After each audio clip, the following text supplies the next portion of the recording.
I want to explain today what to do when there is a divergence between objective data and subjective feeling in the process of healing.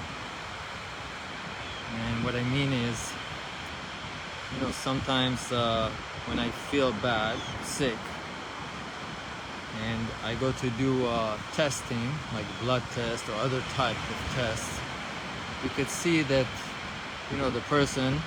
the patient feels bad, and the data that shows in the blood test or in other testings looks like it's bad. So they conform to each other. And then when we do a treatment, many times the feeling will start getting better, and the objective data, like the blood numbers of different things that we're tested for, doesn't matter if it's cholesterol, blood platelets, or anything else, also improves. So they both conform, the feeling of the patient and the objective data all conforms, and that of course happens many times, and ideally that's what should happen. But what to do when there is a divergence there? So it could be that the patient with treatment start to feel better, but you look at the objective data, the blood test results, and they are still poor, or to an extreme even getting worse, and vice versa. If you do a treatment and you look at the objective data and the test result looks like it's getting better, the numbers are getting better, but to the contrary, the patient start to feel worse. And oftentimes in medicine, we would call it side effects. So it looks like the medicine, or like in black humor, we would say the surgery succeeded, but the patient died. That means like the procedure, or what we hope to accomplish, works, but the patient really feels worse and worse, or at least as bad as they felt before. So what to do? Now this is a complex problem that I researched and contemplated for many years, and I just want to share with you my point of view, and hopefully you can think with me about it together. So when we talk about in technology, when we talk about things that are physical and modern and advanced, of course the data is king. So knowing the data is the most important thing. On the other hand, if you just think with me together, when we talk about a human being which has a machine, a body is like a machine, but on the other hand has all other spectrum of things like emotions and spirituality that is different than technology. Obviously technology aims to get there as well, to spiritual dimensions, but it's far from reaching there now. And so the objective data doesn't always serve their purpose, which is good to a patient. So again, I want to share with you how I think about it and why I think about it and how I consider the problem, because I had it recently in the clinic, and in the past I had it maybe 100 or 200 cases like this, where the results diverged between feeling good and the objective test shows the opposite, and then trying to decide what to do, what's the best option. So I think, when we talk about what causes the disease or what we are hoping to accomplish, this really what sets the standard for what's more important. So for example, if we say that our objective is to lower cholesterol, this is the objective, then of course if we do a treatment that shows like it lowers the cholesterol, then the treatment is, this success of being able to change the data is the most important. Coming from Hunyuan medicine, which is more holistic and have a different perspective on it, what we're looking for in Hunyuan medicine is three things. We think that in order to have a full life, the patient, one, needs to feel well, two, needs to have a long life, and three, also needs to be free of any kind of unhappiness. So the physical body needs to work well, so nothing hurts me, and I do need to live many years, and the heart needs to be harmonious and at peace, and this is really always the objective that we're trying to reach to. When I'm able to reach this objective, for me, the medicine has fulfilled its mission. So now trying to, decide, well, which one is more important, it is a little bit intricate, and I'm trying to, share here how I would think in different scenarios to try to make a decision. It's not always so simple, and I, over the years, learned that also being one-sided and kind of just sticking to your guns and don't think that other things are working is not a good thing to do. So it's good to be well-rounded and consider all the sides of the problem, and I'm sharing it here.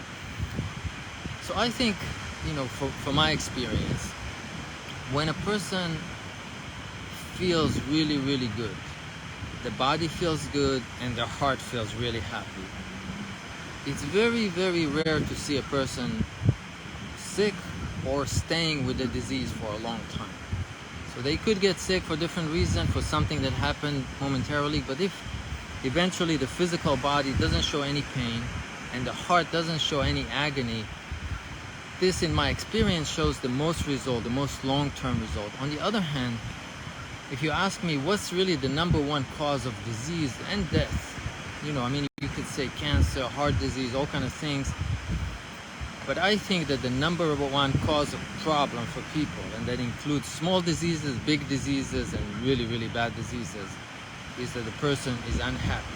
One way or another, there are many ways to be unhappy, but when the person starts to feel unhappy, and it stays for a long time, not just for a moment, not just for a day, if they feel unhappy for a long, long time, this will make them sick. Small disease, big disease, and even terrible diseases. So now, when I'm getting back to the point that I'm explaining here, where there is a discrepancy between the objective data, like the blood test results, the numbers, and how the patient feels over a long period of time, if the person sustains unhappiness, like side effects, and they feel unwell and unhappy, this will be, for me, from my experience after 35 years practicing medicine, the main problem, that they will deteriorate and it's not going to end well. So I'm giving you here the calculation, at least according to my opinion, how to think about it and when to decide in the one way and when to decide in the other way. So when the objective data, like the blood test result or other testing results, bring me to a place that is well known and well established, that there is imminent danger, real and sustained imminent danger to the person, to the life, according to data, according to studies, then my tendency will be to lean towards the data. If, however, the data may say that it's bad, but there's nothing really imminent, but rather they say, when the numbers are elevated in 10, 20 years, 50 years, you might get a heart attack, right? Like in many, many years, not tomorrow, not in a few months, then I'm leaning towards, the side that helped the patient feel better. Remember, we're talking about the discrepancy between what is preferred, that the patient will feel better and the numbers will be poor, or that the numbers will be better and the patient will feel miserable. Like where should you prefer to be, on which side of the equation? Of course, ideally, we want both of them to be better. And this happens many times, and then there's no problem. But the topic of the talk here is what happens if we have discrepancy, if one of them goes in an opposite direction. So again, my method is, if the data that we're observing in this specific problem shows the imminent danger, it is better to fix the data and forget momentarily about how the patient feels, because the feeling of the patient, feeling miserable, this culminates over time into big diseases. So like a person could sustain a short period of time of feeling unwell in order to reach a big objective. So this is one side of the equation. If, however, the data that we're observing or analyzing suggests that it's deteriorating over a long period of time, there's going to be a problem many years down the road, but right now, from the treatment, the patient is feeling miserable. Again, oftentimes will be called side effects and things like that. Then I would lean towards options that, make the patient feel better despite the data. So I will give you one example. And I had many examples like this. So like he would ask me, well, how do you know what's right, what's wrong, right?